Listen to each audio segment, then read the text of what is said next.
Hi, welcome to the CCW Safe podcast. I'm Rob High, and I'm joined today again by Phil Naman. Welcome, Phil. Hey, Rob. Thank you. How you doing today? I'm good, sir. I appreciate it. Um, Phil and I have been talking a little bit about some of the current events going on. And one of the things that we had discussed, it's got limited information on it, but it's one of those things that seems to be more common in this day and age than ever before. And it's people resorting to violence over some of the most insignificant everyday happenings. This one was an incident at a gas station in Houston, Texas. One vehicle next to another vehicle, and a door gets opened and dings the car next to him, and a man winds up getting shot and killed for nothing. Well, I mean, he did ding the car door. It's not for nothing. I mean, that's just such a serious offense. Everybody should come out, guns a-blazing. Rob, it's the sad reality of the world we live in is there's so little respect for life, especially someone else's life, right? That someone would escalate something from the ding of a material object. Now, I don't want my car door dinged, all right? But to say it's an overreaction is the understatement of the year. Somebody lost their life over an incident in a parking, gas station. And as we talked offline earlier, you were saying that, even though you're carrying, even though you have that ability to defend yourself in some situations, it's best not to put yourself in some situations. Maybe you can comment a little bit on that. Well, absolutely. I was in law enforcement for a couple of decades, and carrying a gun was just part of life for me. It's having the understanding that when I make a decision to carry a firearm, I kind of forfeit the right to respond to things emotionally. And humans are emotional creatures. It's just how we're wired. But I have to hold myself to that higher standard. I can't just fly off the handle and just respond violently to everything. That's just crazy. We always talk about it. Go ahead. Well, it's like you have to have situational awareness, right? We talk about that all the time. It's what's around you. Take a look, keep your head on a swivel. I teach my kids this all the time. What's coming up behind you? Be aware of your surroundings. Well, you almost have to do the same thing emotionally, is to check yourself. Why am I so angry about this? Yeah, my door got dinged. Okay, fine. It's a $50 comprehensive claim on my insurance. They'll repaint the stinking thing. I'm good. Whatever. Check your emotions the same way you would check your surroundings. And I think that's a very important thing to do, because a bullet doesn't think. A bullet is a physics equation. It is traveling at a certain speed. It is going a certain direction with a certain twist, with a certain amount of foot-pounds of impact. And that's all the bullet knows, right? You can't get them back. You Correct. Can't resend like an email, oh, I'm sorry, I didn't mean to shoot that. No, once the bullet's gone, man, it has done whatever you've sent it to do. So the situational awareness and the emotional awareness have to go hand in hand, especially when you're carrying, because you've been an investigator for uses of force, and you see something like this, and somebody was so upset that they reacted violently over what we are all agreeing later on is really a minor thing. Well, lives are materially changed. The bullets he sent did whatever he sent them to do. Somebody lost their life. Somebody else should be in jail forever, right? This is a felony, a murder, a homicide, however you want to call it. Somebody used their emotions out of check and took someone else's life. And probably wasn't this person's first emotional outburst in violence, is a rough guess on my aspect. As a police officer, if somebody jumps out of a car and shoots somebody else because they've had a door ding, is that their first run in with the law? Do they start there? No, and it's we discussed this a little bit. It's kind of like what our culture's become. When first got into law enforcement, I had a pager. I didn't even have a cell phone. And You are pagers, dating yourself now. yeah, pagers were kind of a new deal back then. Made you feel cool. Cops and drug dealers had pagers. And that's about it. Yeah. And everybody had their own little codes and everything else.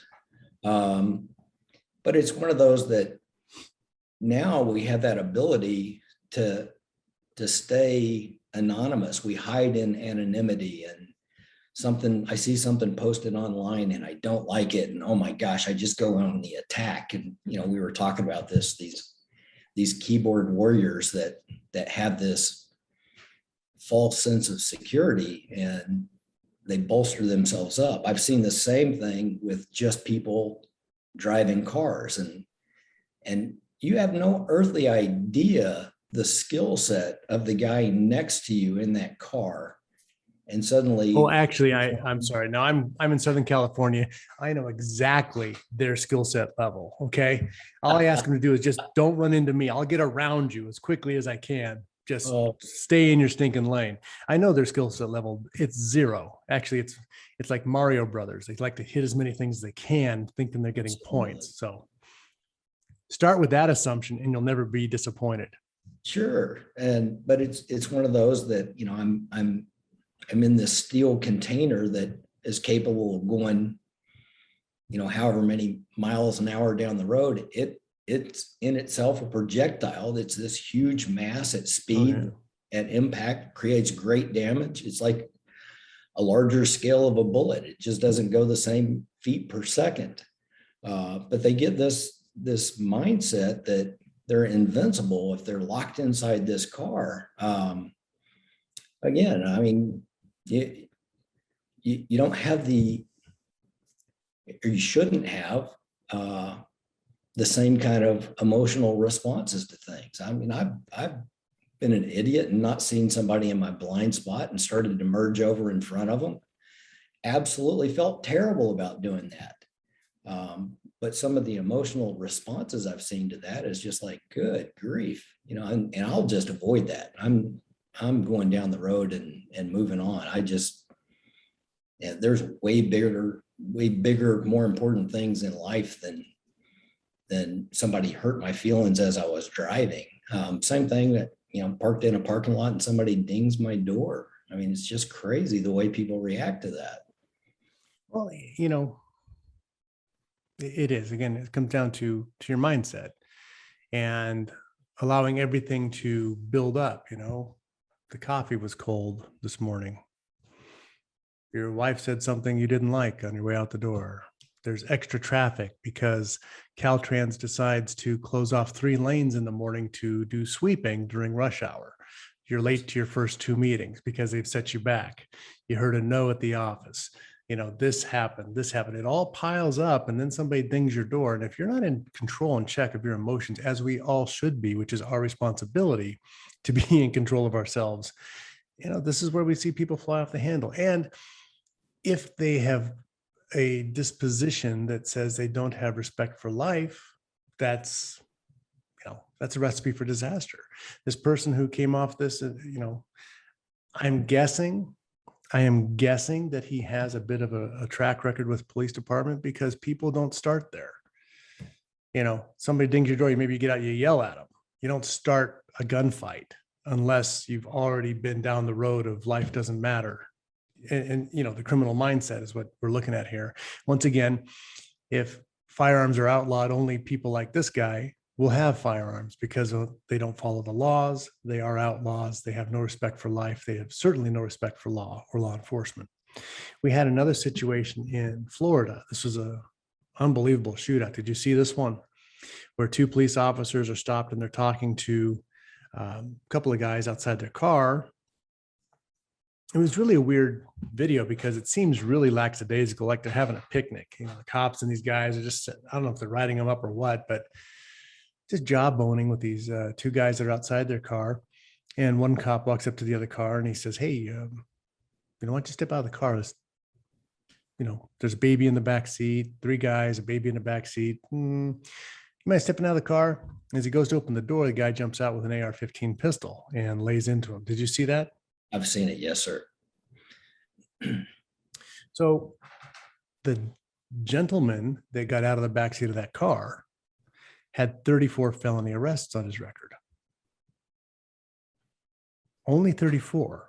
I guess if he was arrested 35 times on felony counts, maybe they would take him serious that he is a real criminal and keep him in jail. I mean, if we consider how many times they consider, or constantly, not consider, consistently let felons out of jail to deal with this and amongst the innocent population, that's the issue that we're dealing with. That's why people want to carry concealed.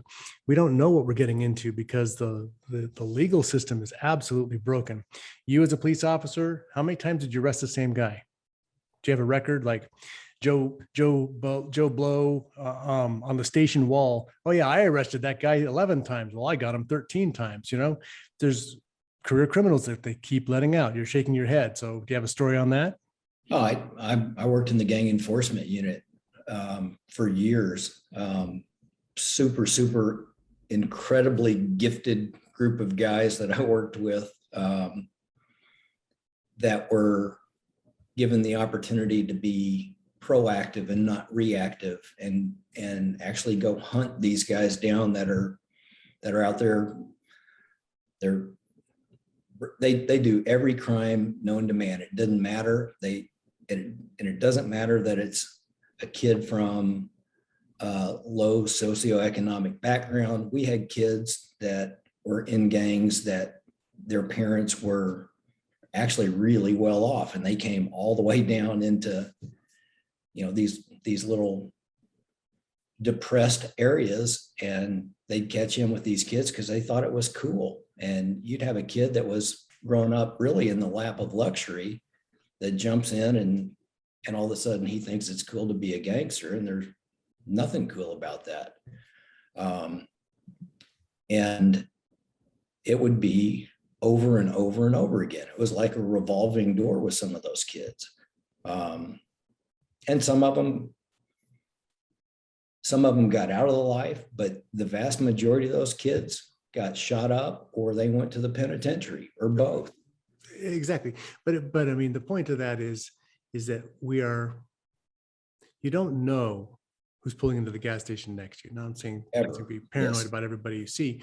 You don't know if this is a guy who's been arrested 34 times and doesn't care about his life at all. He'd rather have a shootout than a cup of coffee. You don't know who you're dealing with. So again, keeping our emotions in check, keeping our stuff squared away, knowing your surroundings. If you know your surroundings and you keep yourself out of a danger zone, or somebody's approaching and they see that you've got some awareness, they tend to veer off. It's like, the shark comes in and veers off, goes find something else a little easier. So your best course of defense is your alertness and keeping your emotions in check. You won't put yourself in there. You won't get into the ego, the chest bump, the stupidity that guys get into when they get too emotional over a situation. And that's what we need to do, especially when you're carrying a firearm out there. You don't want to introduce it into a situation where it doesn't belong and that you've put it into, because then you have a lot of explaining to do. And it's, everybody later on will Monday morning quarterback you and pick it apart. And that's kind of what some of the things you did as a use of force expert. Maybe we can take a look at that when we come back, and we have to do a quick break, but I'll let you bring us out to the break on that.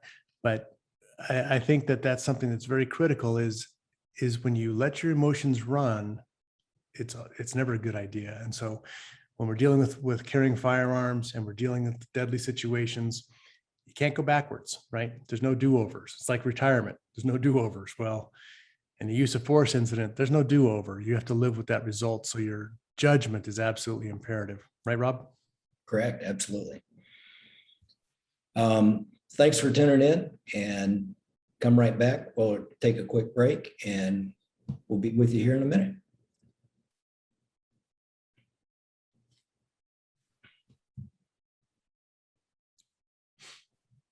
That's at 14 minutes.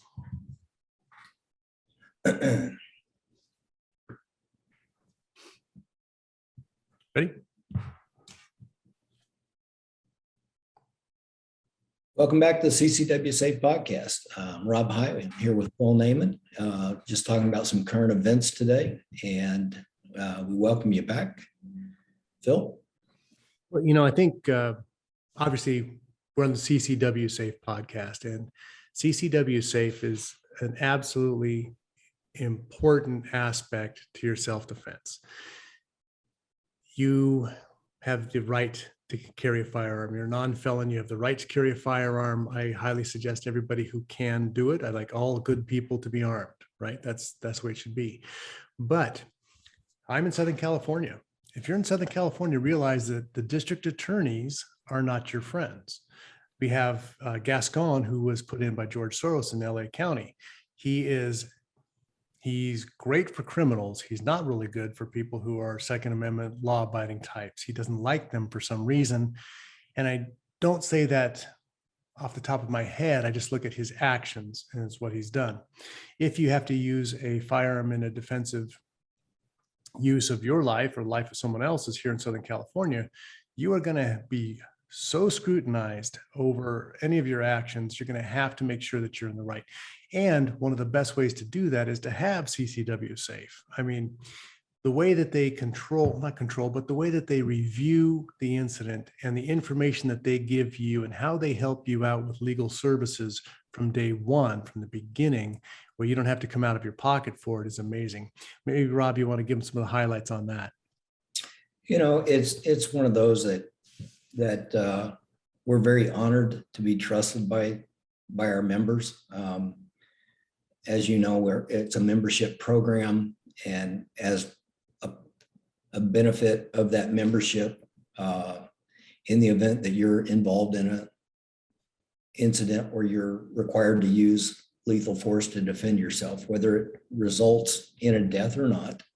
Well, and it's not just a firearm, right? If you have to defend yourself with force, you guys are there. Absolutely. And it's any weapon of opportunity for us. So these hands are lethal. Register with the FBI. No. Okay. I know some of those guys. Please do that. But it's one of those that even as an officer, I never understood the cost of a defense. And I had an attorney that I have great respect for, a defense attorney that had contacted me, and he was representing a gentleman that was involved in a self-defense incident. And there were some political things that played into the decision in his case as well. And he was charged with shooting with intent to kill. The man didn't die. I looked at it and I thought it was a really clear-cut case of self-defense. And so I agreed to come on. I had been a use of force expert for the agency I worked for. I had been tasked with casting a critical eye on uses of force involving police officers. And in this incident, I really felt like this guy was in the right. And we work the thing. The court system never works the way you think it does. It never works as fast as you think it does. This case went to trial about 2 years after the occurrence. So what happened to that guy's life for those 2 years? Well, he's just absolutely living under the stress of what's going to happen. He's a single dad. He's got 2 children. He was a physician. And just the pressure of having that hanging over your head for all of that time, even though he's got an attorney on one side and me on the other side saying, hey, everything looks good, we're confident here. We're not the jurors. And it's going to 12 people at the end of a trial, and they're going to make that decision. Fortunately, we had a really quick return on the verdict. But this man is a good friend of mine now. And I remember asking him, I said, it's none of my business and don't share if you don't want to, but I'm curious what your defense costs you. And it was more than $600,000. And it was funny because the founders of this company were friends of mine that I worked with as a police officer. So after that incident came down, I called and joined. I've been a member ever since. And it was one of those that I understood if I was involved in an on-duty shooting as a police officer, I had investigators and experts and attorneys and everything in place, chaplain services, whatever I needed. But if I was traveling with my family and I was on vacation 2 states over, my department they weren't going to come and back me then. And I carry a firearm with me everywhere. So I became a member then before I was ever an employee here. But I understood what they did and what they stood for and the kind of team they had put together. And I knew that if anything ever happened, that I'd be well taken care of. And they don't just cover the criminal end of that. They'll get all the trial costs and court costs with a criminal investigation and trial, including attorney's fees and expert witnesses and investigators, jury consultants. There's so many things that go into that, and people have no earthly idea the price of that. So, if I'm with company A over here and they tell me, yeah, we've got you covered, we'll pay $250,000. Which sounds like a lot of money when you're first signing up for the program. You're like, wow, I'll never need that. Yeah, because you've never dealt with lawyers before. Correct. And you have no earthly idea. And then suddenly you're not even through a preliminary hearing and your money is used up. So it's one of the things our founders were really big on, was a no limit on those court costs and the defense costs. It's something that I would be broke forever if I had to try and pay for something myself like that. And you won. Yes. So here's the thing. So like in California, this is why this is so important, especially guys, you live in California or look, Oregon. Okay. Oregon has some crazy DAs, obviously important. Maricopa County, Arizona, you might think you're awesome, but Maricopa County is kind of off the limits. Clark County, Nevada, they have, again, the liberal DAs. All they have to do is file charges on you. Then they go to lunch. All right. But now you are fighting for your life the second time. Yes. You had an incident where you're fighting for your life on the street, whatever happened on that. Now you're fighting against a bureaucracy that is going to do a slow roll and just wear you out. And the money, all right, this is your retirement savings, your house, everything you've worked for, that's getting drained immediately. The second thing is your life force gets sucked away from you. If you don't have a way to cover this or have somebody on your team, you're not only losing money, I honestly think you're losing years of your life over the stress of all of these things, as it just grinds you down. If you've ever been involved in situations like that, where you've seen the legal system at work, you see the participants and they're just hammered. I mean, the hope is gone, right? And so having the program, CCW Safe, right? Having them on your side is such a godsend. Now, number one, I pray that you carry your CCW weapon everywhere you can, and it never clears the holster. That's the best scenario, right? You don't brandish it and it never clears the holster. That's the absolute best scenario. Number two is if you have to use it, that you use it correctly and you save your life or the life of a loved one in that situation. But then if you do all of that and you haven't done your homework and had, because just know, unless you live in some of those counties in Florida or Texas, you're going to get filed on. The DA is going to do something. And it's not that the officers, the detectives don't understand. It's somebody who wants to become, I don't know, maybe like vice president of the United States. She was a DA for years, and you don't want to run into a situation in court against somebody like that who has all the money and time behind them of the entire government, state, county, federal, and you're trying to do that on your own dime. It just, even if you win, you're broke and you're a beaten person. So that's why you need to have, geez, for the cost of the CCW membership, you can sleep at night. It's absolutely amazing what you get for as little as it costs. And that's ccwsafe.com in case you didn't know. The other part of that is not just that weight on me. Gary and I have talked about this. He's our critical incident response manager.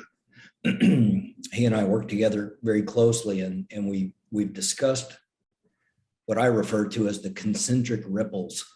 It doesn't just affect me and the other person. It affects his family. It affects my family. It affects those around us. We know people that have lost their jobs. They've lost employment because they were involved in an incident, even though it's a remarkably justifiable incident. Well, and how let's just say that you're a salesperson and maybe you do house calls, right, for your company. I don't know, you're a solar salesman, and now you're in trouble because the DA's filed charges on you. Is your company going to allow you to go to individual people's homes? No, they're going to fire you, right? They have to for their own purposes. So you're going to be out of a job. Is it going to be a little bit stressful on the marriage? Yeah. I mean, probably most people don't survive in a marriage on that. Estrange the kids. Why the kids? Oh, your dad did this, blah, blah, blah. It's all the way around a bad deal. And it's too bad that we have to, that's the situation we're in to defend our lives and the lives of our loved ones. And that's why, you make sure that you have your back door covered, right? Right. Absolutely. And it's one of those that it's like my car insurance. I have to have it. I'm required to have it to operate a motor vehicle. I hope that I never, ever need it. But if I am involved in an accident, man, thank goodness I've got it. Same thing with this incident. And we've had people that have tried to come around and join after an incident. How's that work? My house burned down. Can I get some insurance? Oh, by the way, and all the stuff was inside of it. Yeah. Yes. No. And I get it, but it doesn't work that way. If I call Allstate and I say, hey, I wrecked my car yesterday, I'd like to get a policy. Can you handle that accident I was just in? They're just not going to do that. So it's not a big deal. And truly the price is negligible for what you're up against. So it's one of those that I recommend people do their homework, they do their research, they figure out what you're really getting for your dollar, and making their decision that way, as opposed to who has the big pretty ads and everything else. That's a really big deal. Understand the substance that you're paying for, what you're getting out of it. So, well, it's a substance over, flash over facts, right? Right. Stick with just the facts, ma'am. That's where we want to be. Folks, this is Phillip Naman, Rob High. Join us back here at CCW Safe right after this.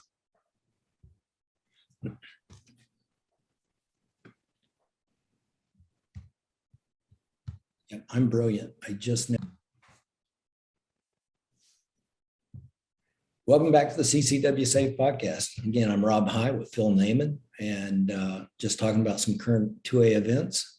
We wanted to go this last segment and cover a little bit about your method of carry, your equipment, some of the things that should be first and foremost in your selection and moving forward.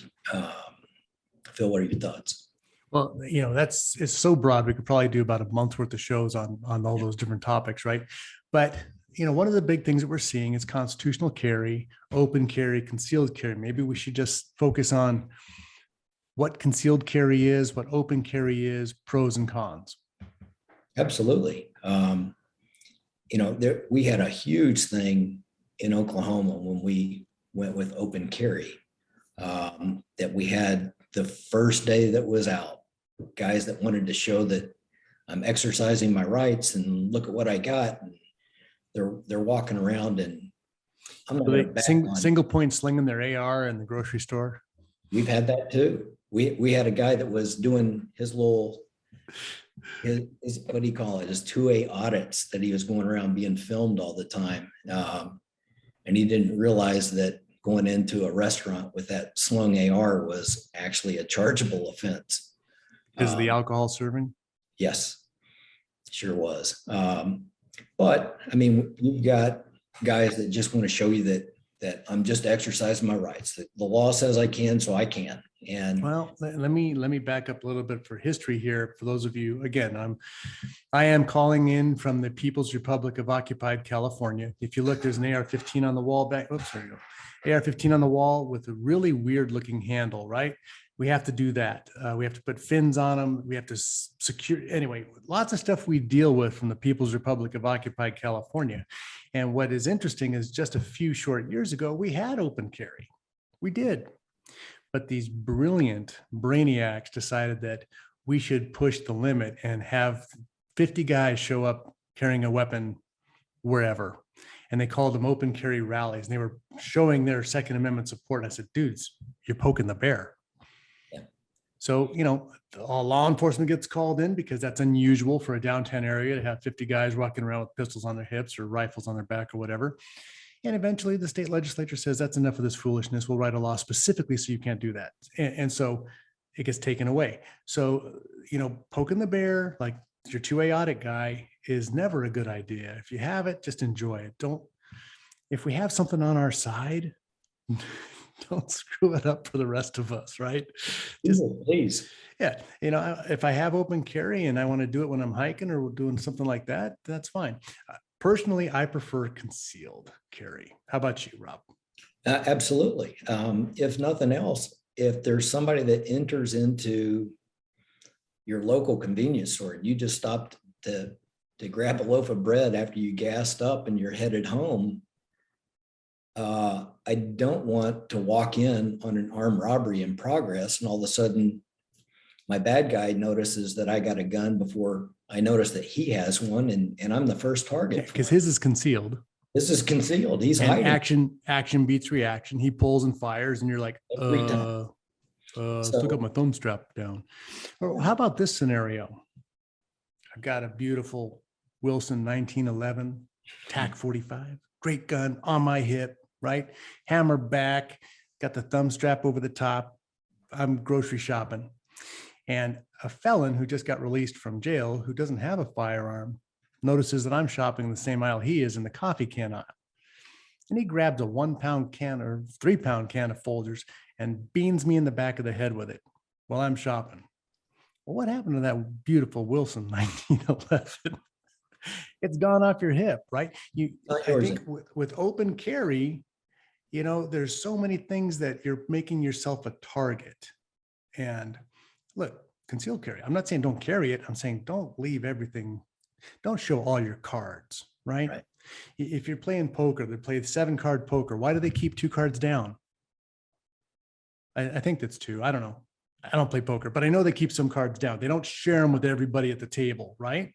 Because you're going to lose. And I think that's the difference between concealed carry and open carry. Open carry is fine. Certain situations, you guys are out doing your thing. I think it exists as a law for that purpose. But if you're in town, if you're in a mall, you're shopping, you're at church, whatever, I prefer concealed carry. I want to be a wild card that they can't factor in. And I want to be not the first person who gets shot because I've got a gun on my hip. Well, and the other part that I've always noticed is the guys that are out there exercising that right and showing everybody and their dog that I've got a pistol on my hip. They're strapping that thing to their body with a $12 plastic belt that they got at the Walmart, and it's Uncle Mike's Universal. I got a lot of pistols. Just want one holster. Absolutely, it's in a $7 holster, and you don't understand the amount of training that a law enforcement officer goes through on weapon retention and holstered gun defense and things like that, even with a holster that has tremendous retention systems built in automatically. And I still know cops that have had their guns taken away from them. And these aren't just like Joe average cops. I know some really high-speed guys that have lost guns in fights. If you don't think that guys in a penitentiary don't practice taking things from people, they do. If they can get side control, if they can get you down, get side control, then the angle that they're working at can release that firearm. Absolutely, absolutely, and that's part of the deal. You know, there's so many people that think that just owning that firearm is enough, and if you think just possessing that is enough to scare somebody, you probably shouldn't be carrying a firearm. Maybe on one of our upcoming shows, we should do something on holsters, because that is such a big thing. You get a bucket holster where the gun slides in, and maybe there's a thumb strap. Maybe it kind of goes over the back of it. Maybe it's not even a thumb break. Maybe it goes all the way over and 3 inches down the side, and there's a snap on it. You know, there's lots of things we can talk about for proper retention. You know, here's the other thing: is you're walking across the street, you're texting, because you're not paying attention, and you trip over bubble gum on the floor, and you fall down, you fall forward on your knees and your hands because you just tripped. Maybe you're wearing flip-flops. I don't know. I don't wear flip-flops. And the gun spills forward. Yes. You know, Yeah. So your gun goes across the asphalt. Yeah, you got some explaining to do. So there's lots of things as far as your firearm. Not only when do you use it, but how do you carry it? How do you carry it responsibly and comfortably? All right. In the county I'm in, you can get 6 weapons on your CCW list. Okay. Which is, you know, sounds like you should have them all, right? But 6 is rather generous, I think, because other counties are 1 or 3. So, you know, I have a breadth that are on there, from a 642, which is a very small 38 special, that when I'm wearing my suit, that's probably what I'm going to have on me, or a P365, if you can find one of those in California. Small, compact, right? Well, I've got a 21 and a Glock 21, and I've got a Smith Wesson 29 on there. Why? Because when I'm out hiking in the mountains, I got a 629 on my hip. It's a whole different situation, right? So you can carry it for the breadth, but what you notice is when you first get in, and all of the CCW investigators out here say the same thing. Everybody puts all these guns on their first time they get it. When they renew, they have 1 or 2. And they put the 629 on and the Glock 21 on, and then, you know, the 17 and all the stuff they like, the CZ 75. They put all this on and they come down and say, okay, I want just the lightest, smallest, thinnest. Let's stick with the M&P shield at the end, because, you know, 5 pounds of iron on your hip wears at you after a while. Or you've got a Glock 21 appendix carry, and you get in your car and you're like, okay, this is not going to work. We should do something else with this. You know, so yeah, I think maybe one of our future shows about just holster design would be a good idea. Absolutely. There's just so many things out there, and it depends on what is your method of carry. Are you going to do appendix? Are you going to go, you know, on your hip? There's still a lot of people that want to put a gun behind their back. Well, Magnum PI did it. I mean, that's where I got the idea. It's like, oh, I just slide a 45 in the back here. It's, you know, what could happen? It worked for him. He got the girls and a Ferrari. Absolutely. And he always got shot right here in the one same spot. I think it was like just, he had duct tape over the hole. He got shot there so often. It's so funny. And that's the other thing is there's so many pieces to this. You know, are you carrying an additional magazine with you? I don't always, I'll tell you that. When I was still full-time law enforcement, if I carried a firearm with me, I always had a set of handcuffs with me. It just made sense. I mean, the vast majority of the times I've deployed a firearm, I didn't have to touch a trigger. The effective display was typically enough, but that's not always the case. Well, and we don't have that power. So if there's a bad guy, you know, you can't stop him and then say, okay, now I'm going to handcuff you. That's, you know, that opens up, especially California, a whole other issue of stuff. So, you know, you don't have the power to lock them up and hog time as much as you would like to. Maybe you should. I don't know. Zip ties. I still How about think the Chinese finger thing? You just shove them in that. the thumb handcuffs. There you go. I still think it's a really big deal for people. We discussed earlier your situational awareness. You don't really have to train a lot after you've been on the streets for a while as a cop, because you just develop that hyper vigilance. You'll see a lot of these guys that were coming back from deployment, that had seen combat, that they can't pass a piece of trash on the side of the road without immediately flinching and veering, and because they're looking for IEDs, improvised explosives. Absolutely. It's just part of the thing that becomes part of you. And it's one of those that I don't want everybody living in fear, but I want everybody to pay attention to the things going on around them. right. We discussed that a little earlier about, I've taught a situational awareness course for women. I've done it for nurses that are working overnight shifts and things like that. I've done it for real estate groups. And typically those are people that are confident and can follow these instructions pretty good, but you get some housewife that has never been in those situations, and they see somebody that looks kind of mean, and all of a sudden they become submissive, and they. Now I'm calling in from California here, right? So I'm going to say, Absolutely. I want to correct this. It's not that the housewives have anything wrong with them or are demeaning. It's that they have not been in those situations before. That's what you're alluding to, right? You're absolutely correct. Right. But Okay. they're not trained to deal with those things. So something well, hopefully makes not. Well, let me bring up my wife, for example, right?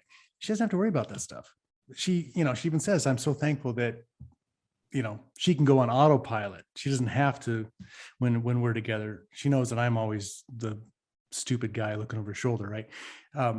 That's my job. I'm not going to be on call and have something happen to my family, right? I don't want to live with that. So yeah, I'm the idiot that's checking his, making sure that we're in the right position and all the time. And, sometimes we're at the mall, all of a sudden we're moving across. Why? Just because dad says, go over here, and so I think many of the times that it's because they've been taken care of by somebody else, their father or their husband or brother or something else.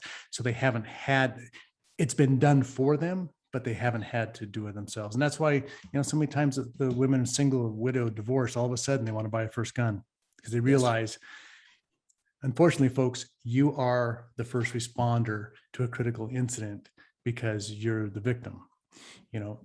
Rob was a police officer for years. Rob, how many crimes did you stop from happening? Or were you reacting to things that had already happened?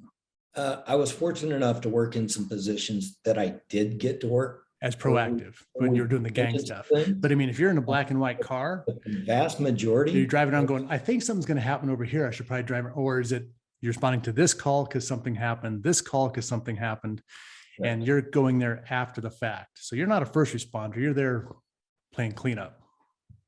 Typically, yeah, you're the historian that's coming to write the archived story for it. Yeah.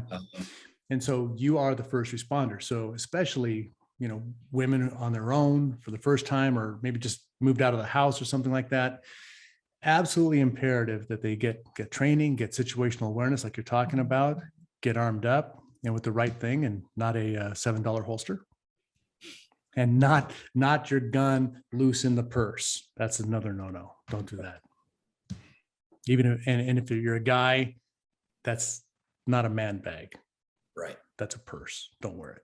Okay. Get a holster. No fanny packs. All right. I have many more bias I'm willing to share. So just let me know when you want me to go down a rabbit trail. Yeah. Flip-flops and man purses. I can't do them. Sorry. All right. What else? So So the end story, folks, and obviously this is a CCW Safe podcast. They want you to do their product, but check them out. You can see all the different levels that they have for their memberships, from household coverage to individual, but they all have certain great aspects for them. And Rob can talk more about that, but you find those at ccwsafe.com, ccwsafe.com. And if you want any of my podcasts, I'm at firinglineradio.com. We do a program out here in Southern California and on the internet. So check that out if you'd like. And Rob, where else we got? Coming up, we're going to have some of our experts from CCW Safe. They're going to be visiting with us. So if you've got any topics that you'd like to hear, you're more than welcome to reach out to me. It's Rob at ccwsafe.com. It's super easy to get a hold of me. And these experts, I mean, so we say experts, but these really are like Don West, right? Absolutely. Yeah, Don West, one of the major attorneys. He worked on the, what's his name now? George Zimmerman. Thank you. The George Zimmerman case, that was, you want to talk about a highly politically charged case. Well, he was one of the main attorneys for that and in other very high profile cases. Larry Vickers, right? So we'll have him on. So lots of people on there that when we say we have experts, CCW actually has experts. So that's a big factor on that. And then we'll go through every now and then we'll drop stuff like our holster review or how to carry review, mag changes, how do you carry your extra mags, kind of ammunition should you have suggestively, lots of different things we'll add to try and add some different parts to it. But, number one thing is be safe, be CCW safe. That's a tagline you can have if you want.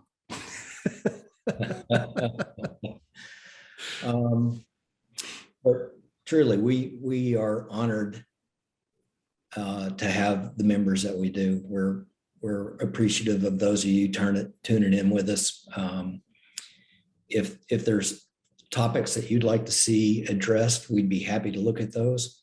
And as I said, we'll have some of our experts joining in with us, be able to answer some of your questions and be a little bit more pointed on some of the critical things that we're talking about. So we just appreciate you guys tuning in. That's awesome. All right, that's great. Well, we'll see you all next week. God bless.